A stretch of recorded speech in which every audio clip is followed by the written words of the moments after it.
There was a time when men were creators, painters, warriors, thinkers, poets. Leonardo da Vinci didn't just paint. He studied anatomy, engineered machines, and wrote in mirror code. These men of the past didn't just specialize, they expanded. But somewhere along the way, we forgot that. In a world that tells you to pick one thing and specialize in that, being well-rounded is your greatest gift. So this video isn't just about self-improvement.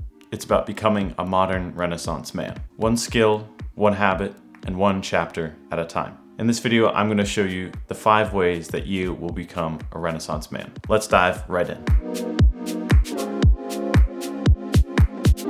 A weak body is just a cage for the mind. The first thing that we must do as Renaissance men is to train our body in some sort of way. For me, it's going to the gym and playing tennis. In my mind, it built a lot of discipline by going somewhere where sometimes I didn't want to go. It helped me build strength and it helped me look better. But most of all, it helped me feel better. We have to train like a warrior every single day. We have to build strength, agility, and discipline. And you don't need to be some bodybuilder. You just need to be capable. You need to be able to move your body in an unrestricted way. That's why it's just as important to stretch and do some form of cardio as it is to weightlift and get muscle. And once you build your body, you start to become more confident. And like I said before, it builds a lot of discipline. And this bleeds through into every area of your life. If you don't want to write an essay for school, even though you don't want to, you've built up the discipline by going to the gym, and that bleeds through into writing your essay. And so even though you don't want to write the essay for school, you do it anyway, because you know your life will be better if you do. And once you start to build your body, you can start to educate your mind. To start to educate your mind, you need to start doing the following. You have to read the classics, read psychology, and learn how the world works. You have to read people from Marcus Aurelius to Jane Austen, or even some Shakespeare. Read nonfiction, like self-help and finance books, but also the real key to reading is reading fiction books. Reading fiction books will help you generate ideas for creativity in your mind, and you might just get ideas for your next project while reading one of these books. As well as reading, here are the 3 ways that you can educate your mind. 1 is don't be reactionary. Sit and think about the things that you say before you say them, especially in an emotional situation. If you just speak your mind without thinking, you might say something that comes off as someone who you might not want to be around. So when you're thinking of saying something that you might not want to say, take a deep breath, sit and think about it for a moment, and then say it. The second way you can build mental fortitude is you have to build discipline and not motivation. You have to have this sort of grit in your life. Like I said before, you have to do the things even though you don't want to do them. You have to have this sort of grit in your life that can be looked from the outside in, and someone will say, that person has a lot of grit and I want to be that person. If you build discipline and not motivation, you will set yourself up for success for the rest of your life. I'm telling you right now. Once you have strong discipline in your life, there's really nothing in the world that can stop you. And the third thing to educate your mind is this. You have to kill all distractions. Every time you scroll on Instagram or TikTok, you kill your ability to focus little by little. This is why everyone has such short attention spans in modern times. Learn to slow your life down. And also, you have to choose your inputs, because what you consume becomes your thoughts. So if you consume more literature and more art, your mind will start to slow down and your thoughts will become clear. Modern Renaissance men are curious. They ask questions and they seek wisdom over clout. If you replace scrolling with studying, you will level up faster than 99% of people. I guarantee you. Without creativity, you're just a machine. You have to write, paint, play an instrument, or even film life like it's art. You can express yourself through creation of any kind. For me, it's filmmaking. I take a cinematography class at my school, but also I take a camera home every single weekend and I film whatever I want. I would say 95% of what I film never gets published, and I really am just experimenting with various ways of working the camera, and the only thing of what you see is what I think is good enough to be put on the internet.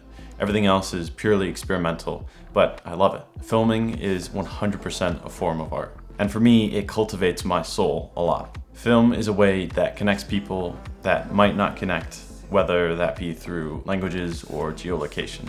With film, you can document something without language and without borders, and it can be shown anywhere in the world, and people will understand it. Another thing to cultivate your soul is to feel everything deeply. Emotions make us human. Without emotions, we're just mindless robots going throughout the day without a thought or care in the world. And your soul grows through that emotion and not avoidance. If we spend our days laughing and crying and living things to the deepest level, we will have such a fulfilling life. This is how we stay alive inside as human beings. So even though you're studying Stoicism through your learning, there's a time and a place for Stoicism, and there's a time and a place for showing emotion. Because at the end of the day, emotion is what makes us human. And then you also want to reconnect with nature. Even the smallest thing is just going for a walk. It will help cultivate your mind and cultivate your soul, give you motivation to do certain things, and just make you feel better for the day in general. And through all these things, you can explore emotion, beauty, and aesthetics. Because true power is found in contrast. And modern masculine men are not just all about the war in their mind or the war in everyday life, they're also about the poetry.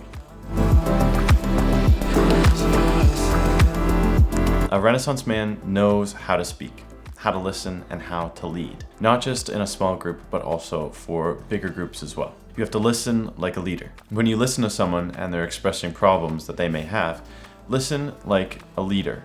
Try to give them advice. Don't just listen like someone who's trying to fuel the fire of their problems. I'm grateful that I've been able to get the chance to have multiple leadership roles in my school, and it's really helped me cultivate a different sort of mindset whenever I'm listening to people. It gives me a much more helpful mindset, so I try to help people as much as I can in everyday life. And even though if it's something that I might not have a lot of expertise about, I will try my best to help them or guide them in a direction where they can get more help. And also, you have to tell stories, not just facts. At the beginning of this video, I told the story of past Renaissance men. It hooked you into the video. So this can be applied to real life as well. When you're at a party or just on a date even, telling stories is the way to hook someone in and to make you seem more charismatic, even though you might not be. Which leads me into my next point, be charismatic. I can make a whole video on how to be charismatic, but I'm just gonna give you the rundown on how to be charismatic in about 2 minutes. With charisma, I would definitely say presence is power. Whenever you're talking to someone, you want to do the following things. Number one is be fully there. No one likes a person that's distracted on their phone or not fully there in the conversation. It makes them seem weaker in their mind. When you look at someone, you have to look them in the eye and really see them. Trust me, people notice it and people will like you more for it. And number three, put the phone down. Whenever you're talking to someone, whether you're at dinner or you're just talking to your friends at school, try to put your phone down. Try to be genuinely interested in what they're saying, especially in modern day when everyone's on their phones or everyone is distracted by one thing or another. If you really sit down and look someone in the eye and talk to them and you show genuine interest in what they're saying, they'll notice that and they will like you more for it. And these are skills that can not only be applied to people that you're meeting on the street, but also people that you already know. Because no matter smart or strong you are, if you can't communicate effectively, you'll always be misunderstood. You have to build a brand, build a legacy, or just simply build something that outlives you. Whether it's a business, a book, a course, or even a movement, leave fingerprints in this world. You weren't just born to consume, you were born to create. Speaking of my first point that I was saying, you have to not only consume, but you must also create. For me, it's building a social media marketing agency, building a YouTube channel, and then in the future, building a following in a community that is meaningful and helpful to everyone. In the future, we'll see where life takes me, but in the future, I definitely want to create something that outlives me and maybe something that I can pass down to my children or at least be remembered in the world in some way. Because if you're not building something, then what's your purpose? I would say the biggest drive for purpose in someone's life is when they're creating something that's actually meaningful to them. And when they build something that's actually meaningful to them, they can never fail. If you love something so much that you stay up until 2 o'clock in the morning creating it, then you can never fail. That is how Renaissance men work, and that's how you can become a Renaissance man yourself. But being a Renaissance man is not just about being perfect. It's just about being well-rounded in a world that wants you to become one-dimensional. So train your body, build your mind, express yourself, and build something that lasts. That's the blueprint to becoming a Renaissance man. If you enjoyed this video, please consider hitting the subscribe button and watching more videos from me, because a lot of them are related to topics of self-improvement and improving your life. So thank you for watching again, and I will see you on the next one. Bye.